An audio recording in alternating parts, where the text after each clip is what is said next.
Hi, everyone. My name is Karma Lowe. I'm the Senior Associate Dean for DEI, Enrollment Management and Community Engagement at the School of Social Work. And it is my pleasure to introduce our speaker today, Morticia Godiva. Morticia is now and evermore. She's a multi-hyphenated artist based in the Bronx. Some of her work includes Feeling Like an Orchid and Boomerang. In the fall of 2021, Tony Award and Pulitzer Prize winning Long Wharf Theater produced Polly Pockets, which is an Afrofuturist stage play that Godiva wrote. Morticia recently stepped into another role and conducted a very tender interview with India Moore from 2022's issue of Spectrum. This year, her artistry will be featured in Auckland, New Zealand, for a show titled Vinay Hira by Morticia Godiva. And more details on that are soon to come. I encourage you all to Google her, and we'll also put her website in the chat box so that you can learn more about Morticia. As an artist, Morticia often engages in work that may intersect with her identity. She currently serves as a Director of Operations for the Black Trans Travel Fund, which is a Black trans-led collective that works to provide mutual aid for Black trans women internationally. So please join us in welcoming Ms. Godiva today. I'm going to pass the mic over to Sarah, who's going to moderate the conversation and sort of guide Morticia through today's event. Thank you, Karma. And thank you again, Mortish. We're so excited to have you here, especially in honor of Trans Day Visibility, which for those of you who don't know, is actually on Friday. But it's March 31st every year, but we wanted to get something in, get an event in on a day when a lot of people could attend. So I will pass it off to our speaker to say whatever you want to say, and then if you want to show, we're going to start off with some viewings of her videos. Thank you, Sarah. Thank you, Karma. Yeah, my name is Morticia Godiva. My pronouns are her, she, like the chocolate. I am all the things that Karma said and more. I'll be showing 4 short films today. 2 under like 3 minutes, I believe, and then the other 2 will be a bit longer. The first one that I want to start with is it's kind of untitled, but we've titled it "Here's Where Peace Lives," and it goes into this metaphorical poem about what is a butterfly, how a butterfly exists, and then also like perception of a butterfly being a bug.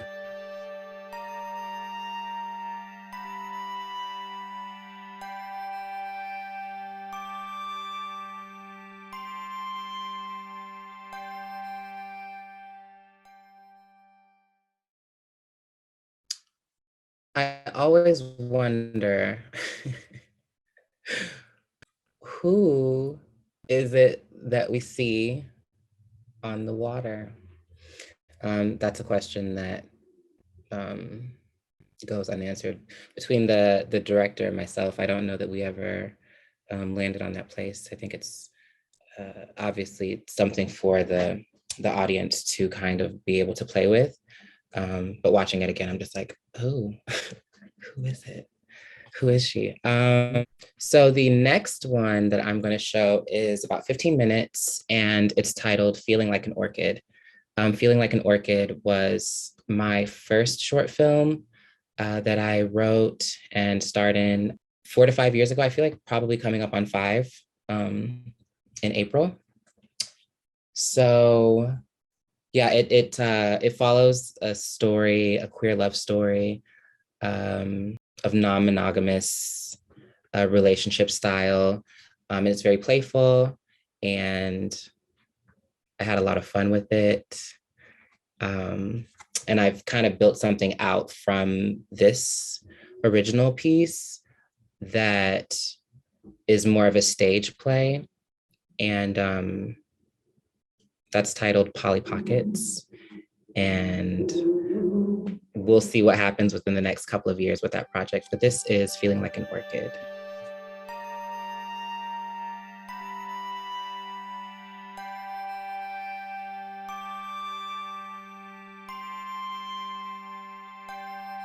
So that was Feeling Like an Orchid. I love that so much. That was beautiful. iPhone. I cannot remember what the model was, but you know, there were some pockets where I'm like, oh damn, the audio. But overall, yes, that was yeah, that was the first baby. Wow. Okay, a question from Karma. Why, Mortish, was it important to make these films, especially as a vehicle for lifting up trans visibility? It was important because as a trans person, as a Black trans person, as a Black trans woman, Black trans femme, I have seen more now. I think at that point, I had seen very little representation of folks that looked like me starring in a project, starring in a film, television, where we're not portraying some sort of trauma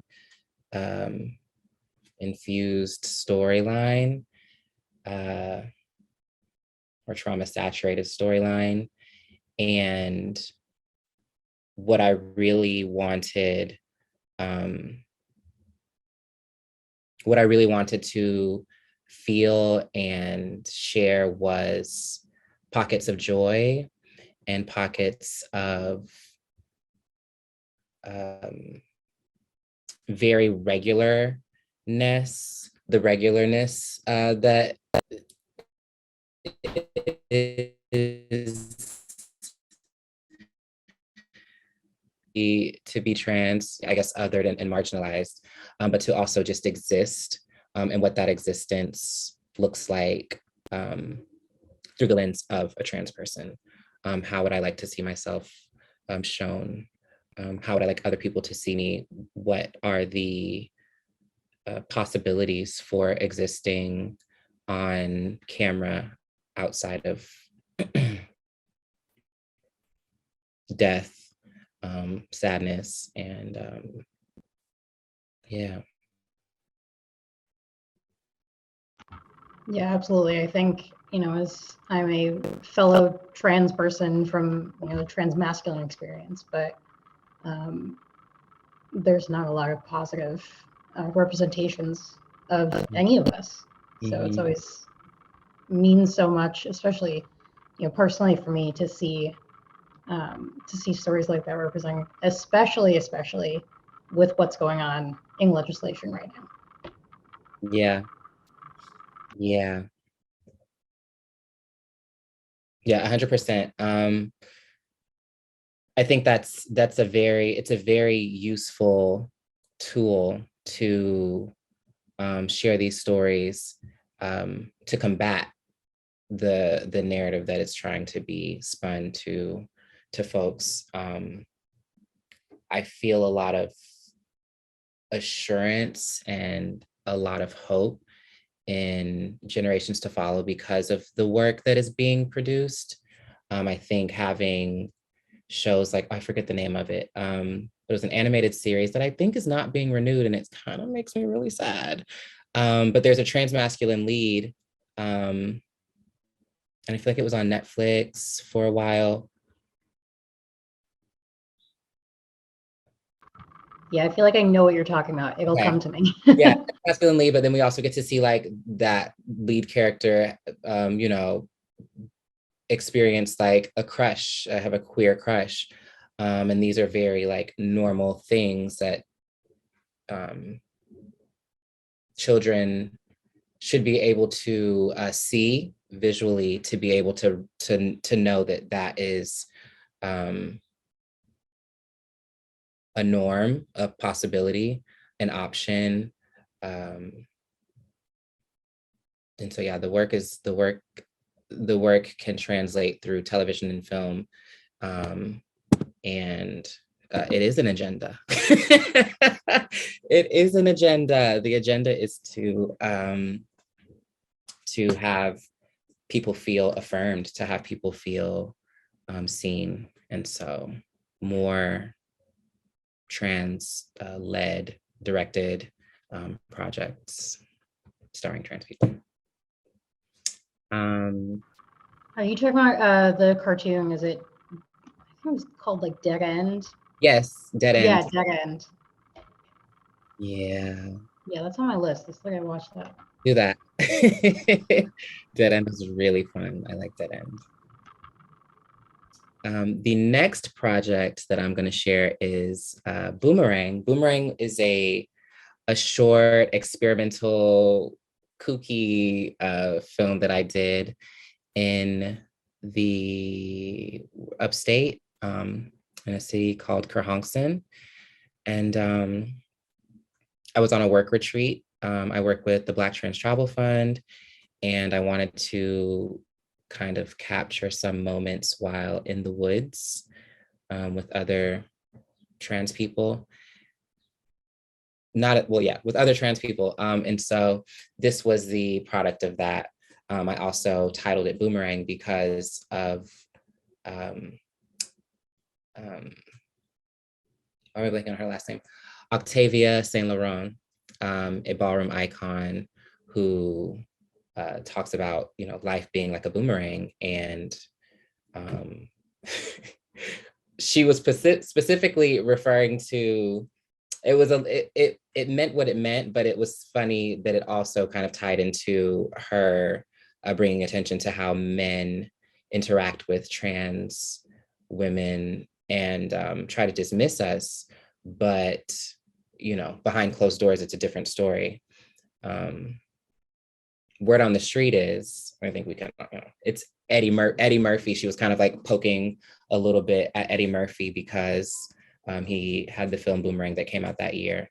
And he also was making jokes about trans people, which he has not made any jokes since. So here's that. But yes, this is Boomerang. She's 4 minutes and 20 seconds.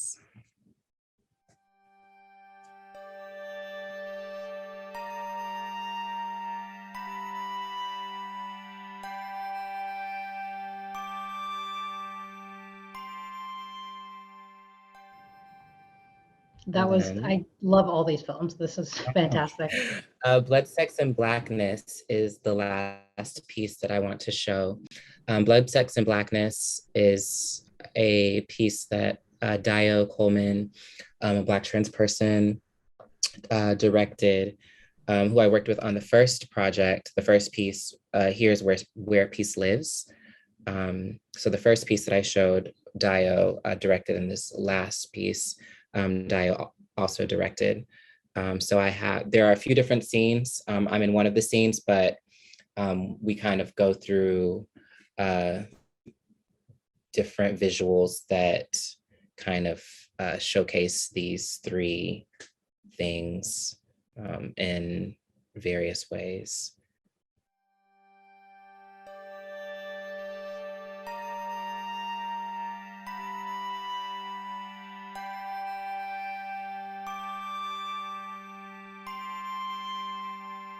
Amazing. So that was Blood, Sex, and Blackness. And I really enjoyed being a part of that. I was really glad when Dio tapped me to be a part of that. Because I knew I knew what kind of roughly would be happening, but then seeing it at the end, I just it's a very beautiful piece.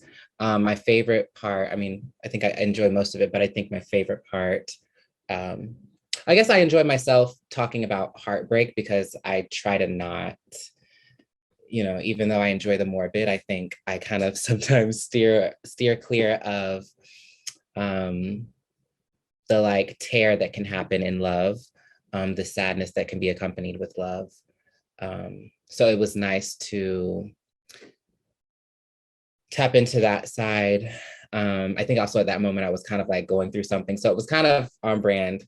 I still get a little like emotional watching it, but then seeing at the end these masked folks like enjoying each other's company, just like loving on each other in a very like honest and pure way, seeing smiles, like that is very impactful to me.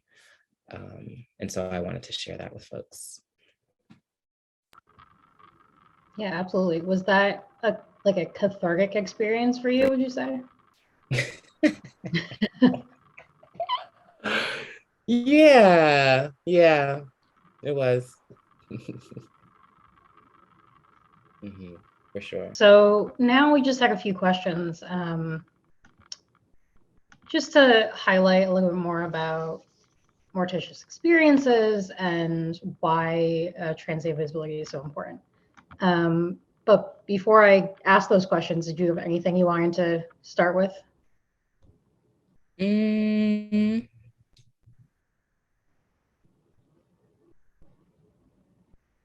I guess that I'm grateful to be here.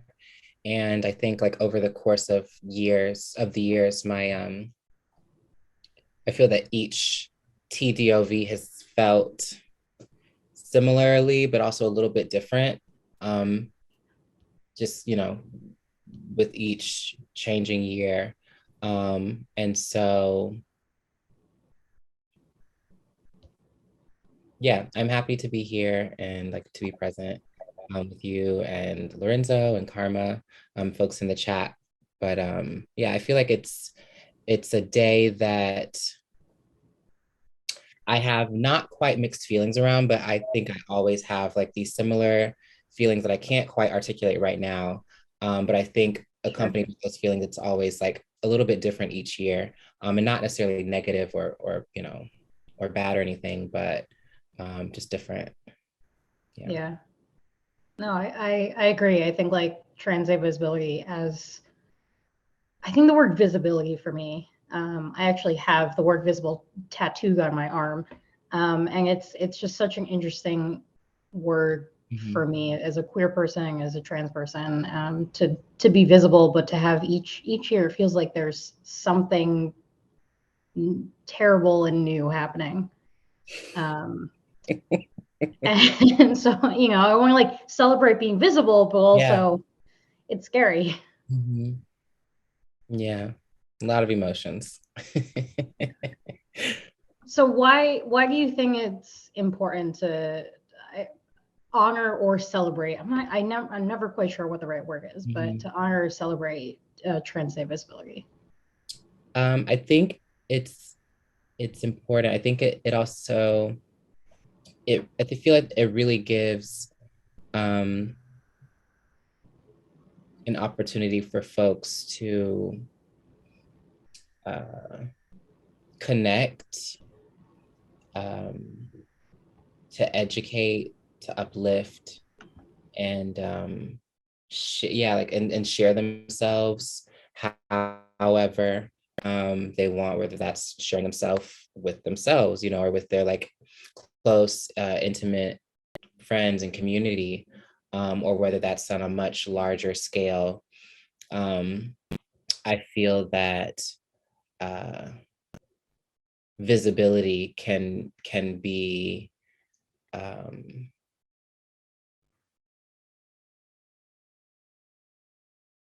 can vary from each person to person, because we're not a monolith, right? So from person to person, I feel that it means something different, and I feel that it's important for it to be felt, considered, thought about, for trans people and non-trans people, because I think to consider something, to think on something, like the whys and the what of something allows you to go deeper into it allows you to go deeper into your feelings, your perspective, and kind of like how you show up and how you how you would like to show up, or not show up. Yeah, I think it's important because I think it offers time for us to like check in, like in the same way that I'm like, it comes around every year, and I, over the years I felt the same thing of kind of like a little bit of unsureness, but also this like celebration of life and celebration of self, and those that I love. And so I think that mostly trumps any kind of like uneasy or difficult feelings that I might have. And I think that is something to interrogate. That's something to think about when it rolls around. Also just year round.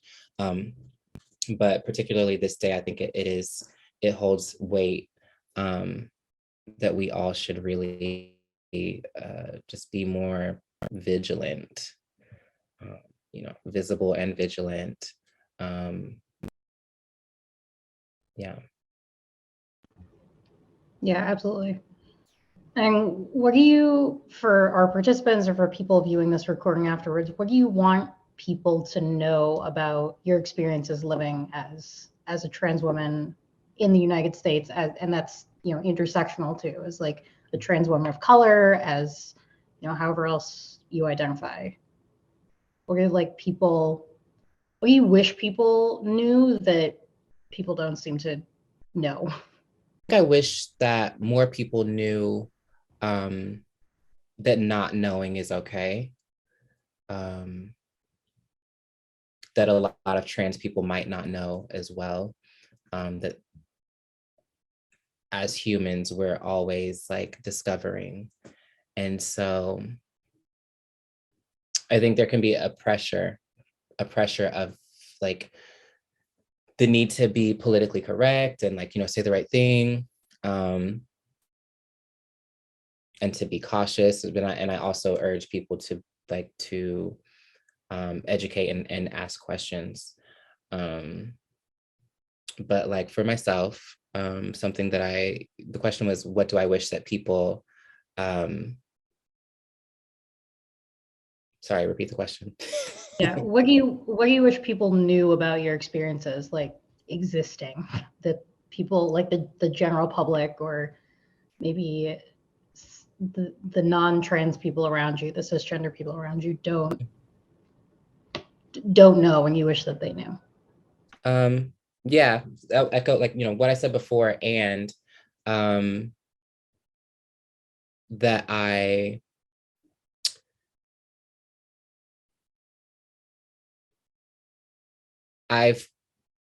would say that that I've put in work towards myself, towards caring for myself and loving on myself, in a way that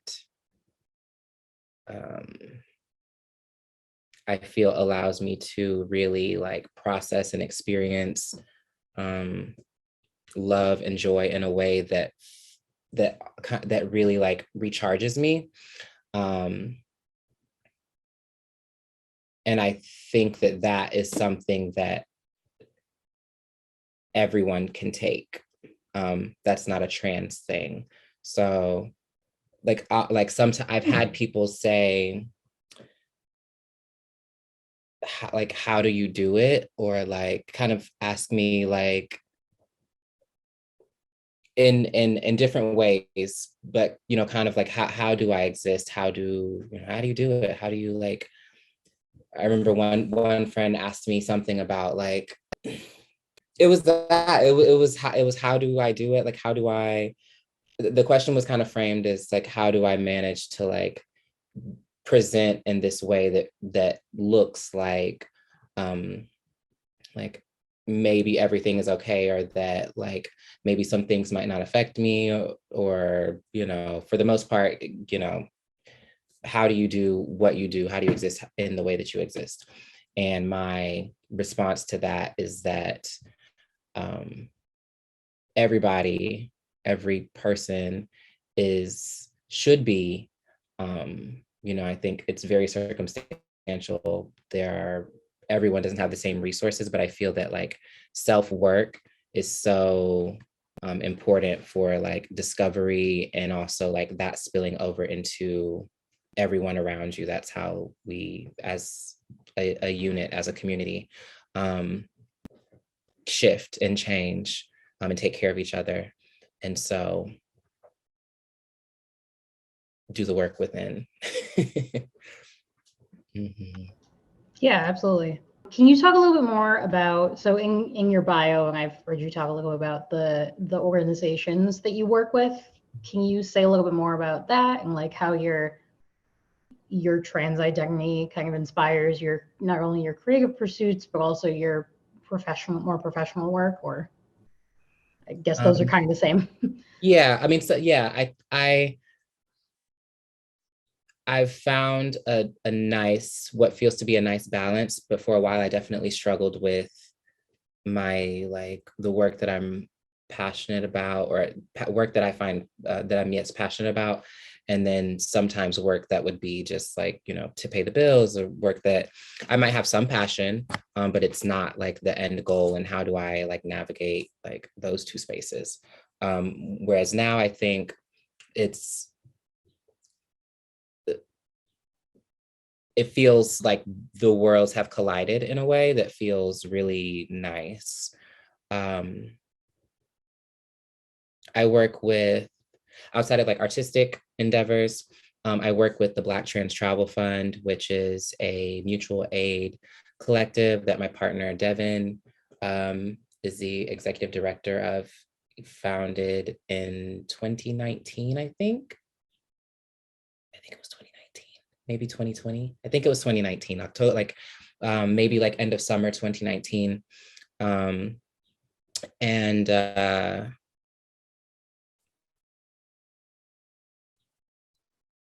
let him tell it. He'll say that I inspired the start of that work because, and I remember this, I remember like feeling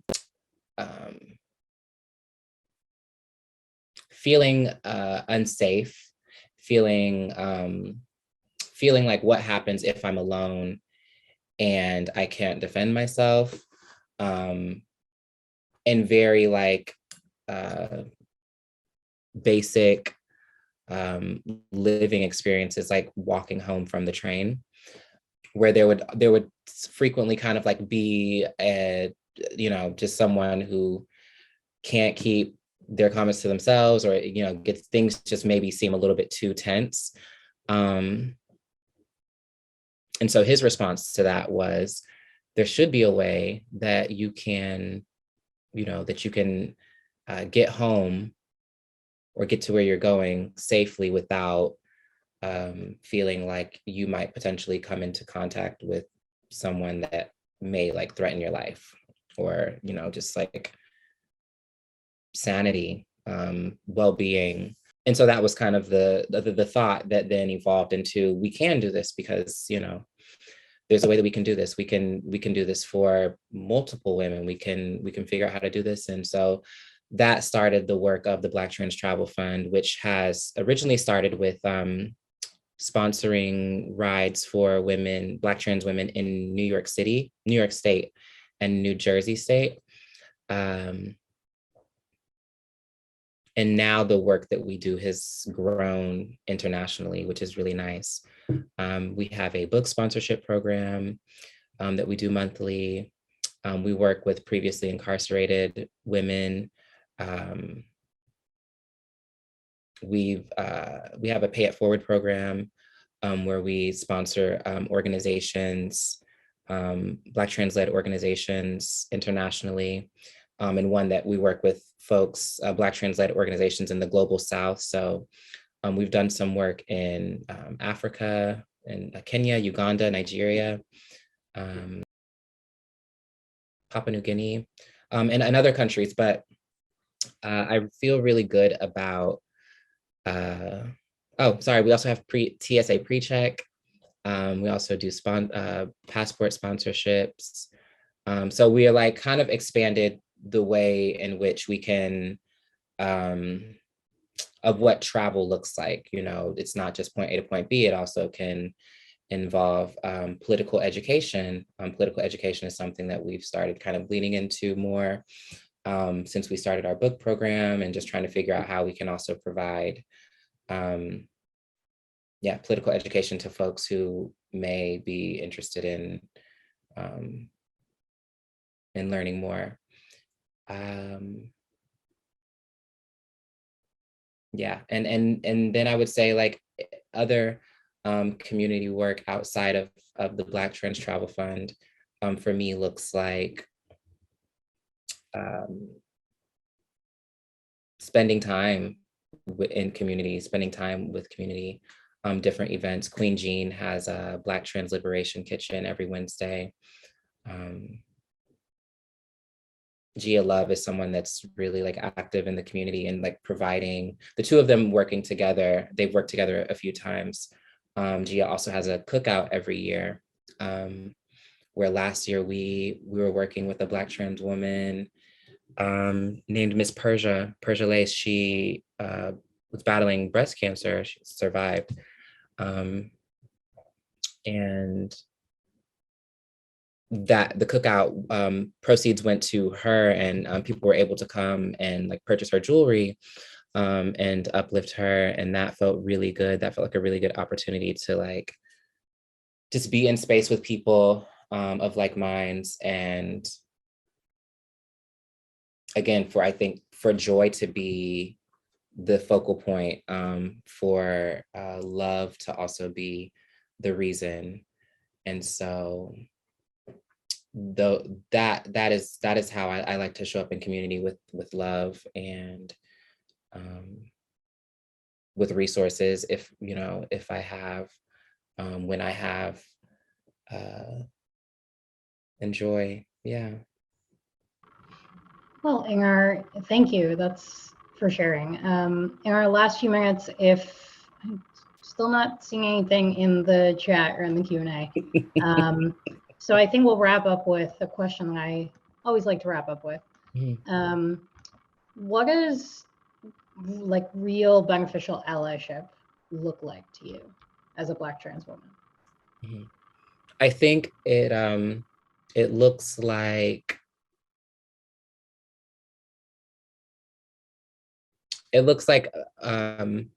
action. It looks like action. Action, as opposed to, I'm not saying that social media posts and sharing are not important, because that is something, that's another tool that we can use to like spread the message, to get things out. But I think action points of allyship look like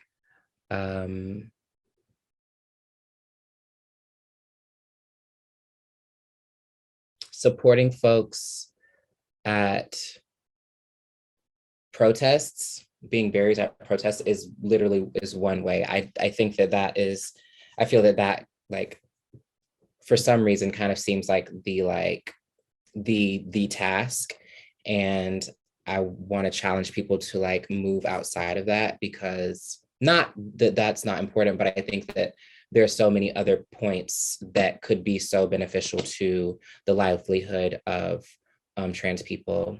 Some people do not have access to like buildings, like space. And so allyship can look like people in real estate literally doing their due diligence and allotting space for trans organizations, trans-led organizations, lawyers. I think that there are professions that kind of can gatekeep the acceleration and the growth and the progression of the community. And I think all it really takes is people pushing back, people in those spaces pushing back.